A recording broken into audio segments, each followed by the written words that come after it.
আপনি কিভাবে ব্যবসা বাড়াতে পারবেন, কিভাবে আপনার পণ্যের বিক্রি বাড়াতে পারবেন? প্রথম যে প্রশ্নটা আমি আপনার কাছে করব, সেটা কি আপনি সবার কাছে আপনার পণ্য বিক্রি করতে চান, না সঠিক কাস্টমার, সঠিক ক্রেতাকে আপনার জিনিসটা জানাতে চান বা আপনার দিকে আকর্ষণ করতে চান? যদি আপনি সঠিক কাস্টমার খুঁজে পেতে চান, কিভাবে আপনি খুঁজে পাবেন যাতে আপনার পণ্যটা ইজিলি সেল হয় বা আপনার পণ্যটা টার্গেটেড কাস্টমারের কাছে আসলে আপনি সেল করতে পারেন?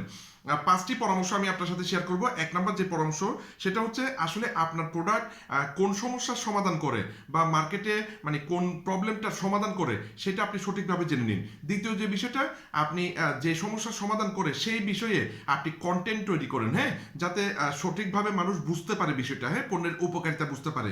তিন নাম্বার যে বিষয়টা, সেটা হচ্ছে এবার আপনার কন্টেন্ট বা ভিডিওগুলো মাল্টিপল সোশ্যাল মিডিয়াতে আপনি আপলোড দেন। চার নাম্বার বিষয়টা হচ্ছে এবার আপনি কাস্টমারের সাথে কানেক্ট হন। পাঁচ নাম্বার বিষয় হচ্ছে একটা ইউনিক অফার দেন যাতে ওনারা কিনতে পারে। ধন্যবাদ।